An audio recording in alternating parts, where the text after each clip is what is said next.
জিজ্ঞেস কর, কি জিজ্ঞেস করবি কর তাড়াতাড়ি, আমিও দেখছি আমার থেকে তোরা কত বড় বুদ্ধিমান। আজ দুধ কা দুধ আর পানি কা পানি হন যাবেক। প্রশ্ন কর ঘেটু, আমরাও দেখি কে বেশি বুদ্ধিমান বটে। চল ঠিক আছে, ফটাফট অ্যান্সার বল। 25-এর সাথে 77 যোগ করে 73 বিয়োগ করে 16 দিয়ে গুণ করে 8 দিয়ে ভাগ করলে কত পড়ে থাকবে? 58 পড়ে থাকবে। পরের কোশ্চেন বল। বল 47-কে 47 দিয়ে গুণ করে তার সাথে 83 যোগ করে 91 দিয়ে ভাগ করে 8 বিয়োগ করলে কত পড়ে থাকবে? 17.18 পড়ে থাকবে। পরের কোশ্চেন বল। ছিলাটা কি কম্পিউটার বটে? ছিলাটা গেদে ইন্টেলিজেন্ট বটে, খিলাটা জমিন গেল। নে কর, আর কি প্রশ্ন করবি কর। নে এবার বল দেখি কেমন পারিস। একটা লোক 1282 টাকা নিয়ে বাজারে গেল, বাজারে গিয়ে 339 টাকা সবজি কিনলো, 247 টাকা দিয়ে মাছ কিনলো, 191 টাকা বাজারে তার হারিয়ে গেল, আর বাড়ি আসার সময় রাস্তাতে 70 টাকা কুড়িয়ে পেল। তুই এবার বল ওই লোকটা বাড়িতে কত টাকা ফেরত নিয়ে এলো? এ তো একদম সিম্পল, লোকটা 575 টাকা বাড়িতে ফেরত নিয়ে এলো। তুই ওকে এত সহজ সহজ প্রশ্ন জিজ্ঞেস করছিস কেন বলতো? এই প্রশ্নগুলোর উত্তর তো নার্সারি ছেলেরাও বলে দিতে পারবে, একটু কঠিন কঠিন প্রশ্ন কর। আমি তো এই কোশ্চেন গুলোই জানি, এর থেকে কঠিন প্রশ্ন তো আমি নিজেও জানি না। ইংরেজিতে প্রশ্ন করো কে?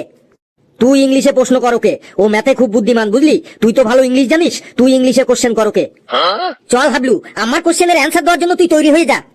কি কোশ্চেন করবি কর, তুইও তোর মনের ইচ্ছেটা পূরণ করে নে। দে ফটাফট অ্যান্সার দে। What is the main given function of the transmitter in the load shedding to the ambassador of Indian political science about the marketing value? Mention the two part of greedy dog and the thirsty crow in our present perfect continuous tense.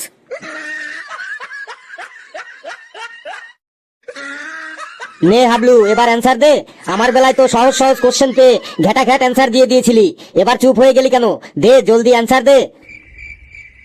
ছিলাটা confuse হয়ে গেছে বটে, এমন question ওর 7 জন্মেও শুনেক নাই বটে।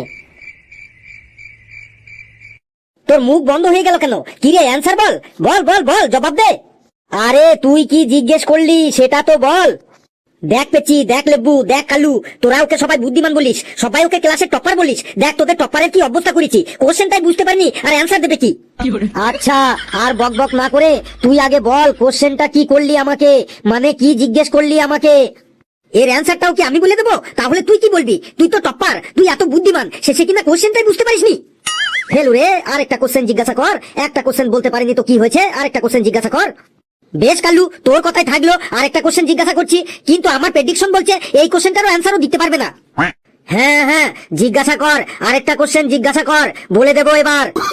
চল ঠিক আছে ঠিক আছে, এবার আমি একটা খুব সিম্পল কোশ্চেন জিজ্ঞাসা করবো তোকে, ধ্যান দিয়ে শুনবি। What is the man in operation theatre in oxygen problem the cell function of the mosquito given the African child children and the function the cow and I back to say that our childhood of the proper noun in the come back to the Himalayan পর্বত to obediently. এই তো কি কোনো question হলো বটে? এই কোশ্চেনের answer দিতে গেলে ছিলাটোর মাথার ঘিলু শুকান যাবে।